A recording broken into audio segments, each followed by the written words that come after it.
Damn, we have an awesome episode planned for you guys today on Setup Wars episode 274. Make sure to have your lube ready because you might need it for this episode, obviously for your eyes. Dirty animals. If you guys want to be a part of the show, make sure to watch the video link down below to learn how to enter. I just noticed actually we're nearly halfway done with season 5 of Setup Wars already. Man, time is flying by. But yeah, with that said, sit back and relax because you know what time it is.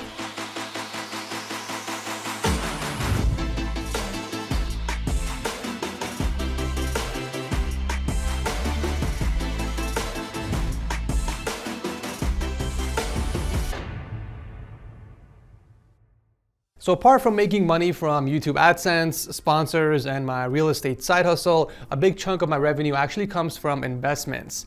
But I don't do the investments myself because I don't have the time nor the brain capacity for something like that. So I have an entire team of professionals do it for me, much like today's sponsor, Titan. With Titan, you can have your investments managed by a dedicated team of Wall Street bred investment managers while getting frequent audio and video updates on what they are buying and selling from your selected portfolio. And it just takes $100 to start. So once you deposit that into Titan via the app, you then select a portfolio for your money to be invested into. After that, you just sit back and relax while the Titan team handles all the buying and selling. Titan aims to make you the smartest and wealthiest investor you have ever been, with a goal of doubling your capital every 5 years net of fees.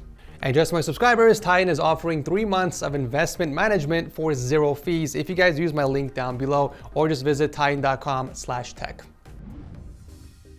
I hope you guys got the lube out because you're gonna need it already. Take a look at this setup. It's already got me questioning reality. Is it a setup or is it a portal to another dimension? All I know is that it's got my full attention. Justin from Central Florida built this mind-bending custom setup for the purpose of gaming, editing, and designing, which now makes sense. It's obvious he's a pretty good designer, judging by the execution of this setup. Now the desk itself is obviously custom made, but the creativity is what's really impressive here. I have not seen anything quite like this on the show before. I just love how the entire desk curves over the top like something straight out of Inception.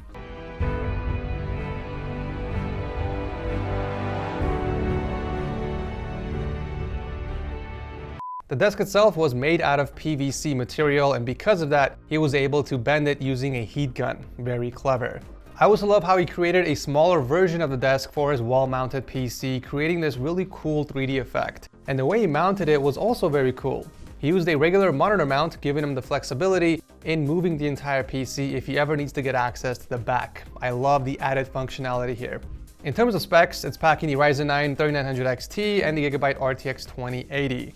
I love the custom mounts he built for the motherboard and the AIO up top, as well as separating the GPU on the bottom by running the PCI cable through the mount itself. Superb work. We got a single 34-inch ultrawide mounted against the desk, but then we have another giant display in vertical mode on the right side, showing one of the loading screens from Portal, which not only just adds to the theme of the setup, but also tells a story. Actually, it's not even a real display. It's a custom-made translucent board with white backlighting. Moving on to the peripherals is kind of where the excitement falls off. We got a Corsair K70 keyboard paired with the M65 RGB mouse, and it looks like this is where he keeps his Blue Yeti microphone and GoPro camera as well. This setup started off so strong, grabbing your attention and telling a story, but the excitement wears off the more you start to explore. I have to admit, I was a bit underwhelmed by the cable management. Not only do the cables take away from the visual aspect of the setup, but it just seems too crowded. There's a lot going on near the peripherals with poor use of space. To be fair, the rest of the cables under the desk are fine, but I would have loved to see a bit more attention above the surface. This is such a creative and unique setup, and it's definitely worthy of the seal if it was executed a bit better. I know you have the skills and creativity to do this, Justin. I have complete faith in you. If you ever want to come back on the show with an upgraded setup, let me know on Discord so I can bump your queue to the top. That way you're not waiting 6 months. Either way, this was an incredible setup to start off the show. Thank you, Justin, for sharing this with us. Leonardo is up next from Dortmund, Germany, and his pretty sweet dual monitor setup for gaming. I don't normally see that many dual monitor setups with a bezel in the middle, but when I do, I always wonder what the thought process of that is. I mean, yes, it does look really nice this way aesthetically, but from a practicality standpoint, it doesn't really make much sense. especially for gaming. You always want to be perpendicular to the monitor you are using as your main. In this case, Leo has to always reposition himself and the peripherals every time he games on one of the monitors. For peripherals, we got the RK61 60% keyboard and a nice Roccat Kova mouse to match his white on black color scheme. And for audio, he does have a pair of Speedlink speakers that he mounted beautifully on the top wall shelves, but he switches over to the JBL headphones for gaming or on-the-go listening. Hiding stuff from sight that you don't constantly use, like a mixer for example, can keep your desk clutter-free, especially if you're going for a minimal look. Alternatively, you can always mount stuff under the desk closer to the edge if you do use it regularly but still want to keep it hidden.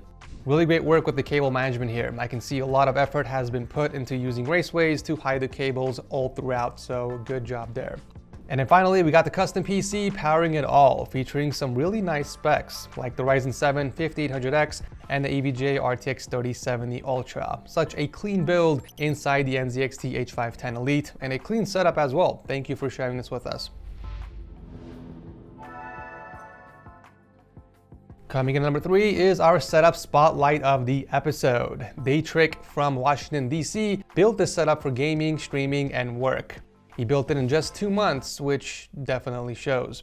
From first glance, I can definitely see without a doubt that he has the gear and the means to build a badass setup. It's just missing a proper execution, and well, that's where I come in. The first obvious change that needs to be done, and I'm sure everyone can agree here, is the desk. The desk is simply not big enough to hold all of your gear, and as a result, everything is extremely cluttered, not to mention how close the monitors are to you, which is not comfortable and good for your eyes. I would upgrade that as soon as possible to something more fitting. If you're on a tight budget, you can always go with the usual IKEA Lindemann tabletops and build a corner desk out of those, or do a bit more research and find something more sturdy that fits your room more comfortably. I noticed that you have a bit more space on the left where you have your camera, so you can definitely go with something longer and just replace the tripod with a desk mount for the camera, if you want to take advantage of all the extra space. With the extra depth of the desk, you can increase the distance between the peripherals and the monitors so you're not so up close. This also means you can comfortably space out the rest of the gear without it being so cluttered. After that, everything else would just fall in place naturally. After all, you do need a better place to show off your badass gaming system, right? It's packing quite the specs as well, with a 10850K processor that's water-cooled and an RTX 3090 FTW3. Nice.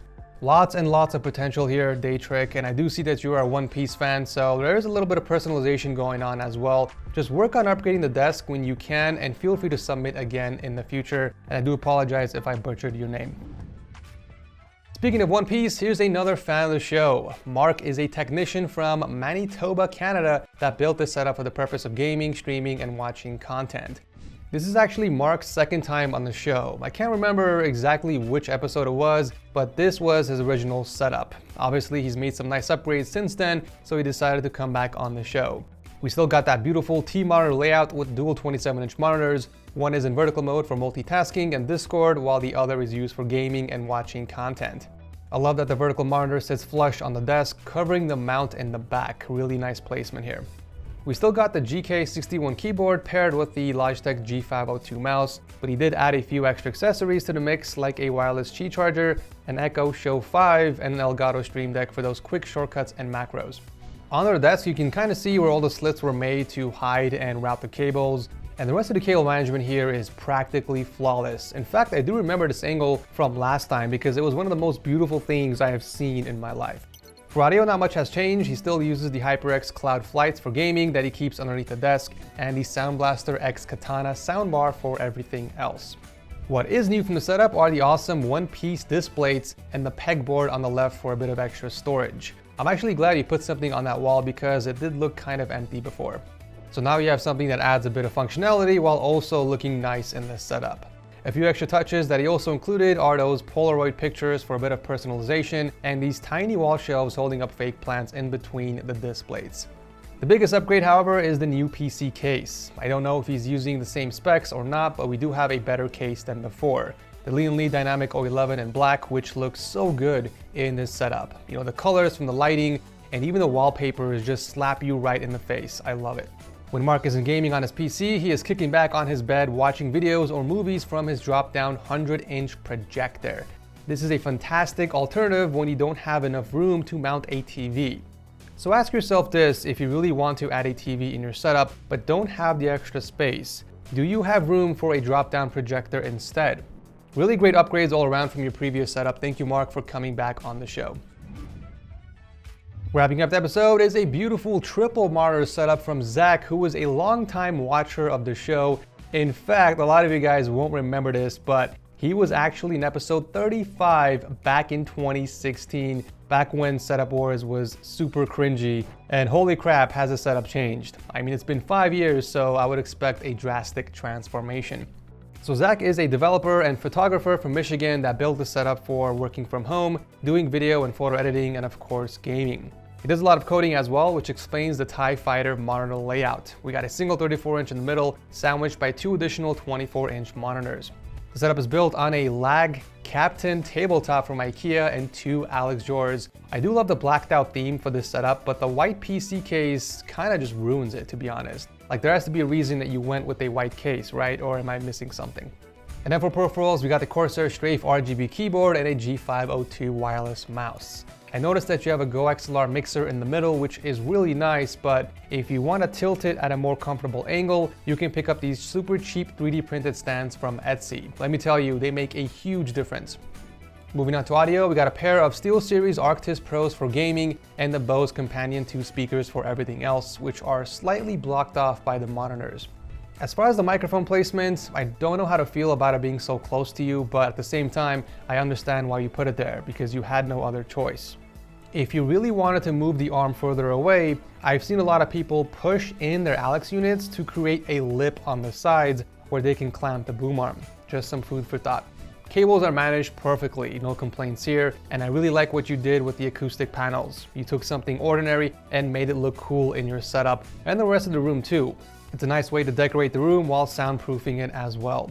The PC powering the setup features the Ryzen 7 3800X with 32 gigs of RAM and the EVGA GTX 1070.